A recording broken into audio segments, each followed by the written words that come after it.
You know, there's a secret language that runs our entire world, but it's not spoken, it's shipped. Every single massive vessel out there on the ocean has a specific name that tells you its exact purpose. And today, we're going to decode that technical language, the one that moves our whole global economy. I mean, seriously, have you ever really stopped to think about it? The smartphone in your hand, the car you might drive, even the t-shirt you're wearing right now. How did all that stuff travel thousands and thousands of miles just to get to you? Well, the answer is a fleet of these absolutely massive, super specialized ships. And no, we can't just call everything floating out there a big boat. Every single one has a very specific job and a technical name to match. And that name, it tells you exactly what that ship does. All right, let's dive in. We'll start with the real workhorses of global trade, the ships that haul all the dry goods, the raw materials that are, quite literally, the foundation of our industries. So, first up, we've got the general cargo ship. And the name kind of gives it away, right? It carries all sorts of general goods. We're talking sacks, boxes, huge machines, steel, you name it. And because everything is loaded one piece at a time, its whole identity is built around one thing: flexibility. And then you have this beast, the bulk carrier. Again, the name tells the story. It moves colossal amounts of loose, unpackaged stuff.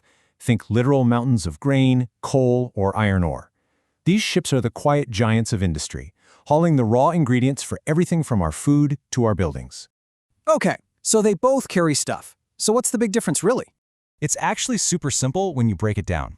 A general cargo ship is all about individually packaged items, but a bulk carrier, it just scoops up all the unpackaged raw material and goes. So one is all about flexibility, while the other is famous for its absolutely massive capacity. All right, so that covers dry goods, but what about liquids? For that, you need a completely different kind of fleet, the tankers. And trust me, this is a whole different ball game. So there are basically three main types. First, you've got the crude oil tanker, which is a key link in our energy supply chain, moving oil from the fields to the refineries. Then things get a little more intense. You have the chemical tanker. This thing carries hazardous materials, so it needs special systems to make sure nothing goes wrong. And finally, you have the real high-tech one, the gas tanker, which moves gases like LPG by keeping them super chilled in a liquid state.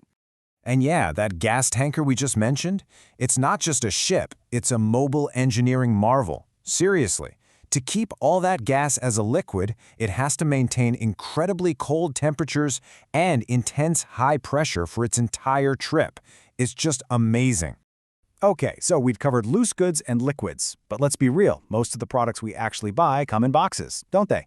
So now we're entering a world of super organized transport, a world built for containers, cars, and, yep, even people. Here, the name of the game is speed and efficiency. And this is the ship that started it all, the container ship. I am not exaggerating when I say this invention completely revolutionized world trade. The idea was simple: standardize everything into containers of the exact same size. And boom, suddenly loading and unloading became incredibly fast, secure, and efficient, connecting the world like never before. Okay, this next one has my favorite name. It's called a ro-ro ship. What on earth is a ro-ro? Well, it's short for roll on, roll off. Its design is for anything with wheels. Cars, trucks, you name it. You just drive the vehicles straight onto the ship, park them, and when you get to the destination, you just drive them right off again. So simple, but so smart. And finally, we've got the passenger ship. The name pretty much says it all. Its purpose is simply to transport people. But this category is incredibly diverse. It ranges from these tiny little river ferries making quick trips, all the way up to those gigantic city-sized cruise liners heading out on luxury voyages. Whew, okay, that was a lot. So let's do a quick recap of everything we've just decoded. So the general cargo ship is for all kinds of packaged goods. The bulk carrier is for raw materials. Tankers handle the liquids. Container ships move those standard boxes. Ro-ro ships are for vehicles, and passenger ships are for, you guessed it, people. See? Every single ship has a unique and absolutely vital role to play. So here's the bottom line. These technical names, they aren't just words. They are that secret language, the one that's quietly operating behind the scenes, running our entire global economy. This whole system is what connects ports, nations, and all of us, all over the planet. These ships, they are what built the modern world we're living in right now. So it makes you wonder, right?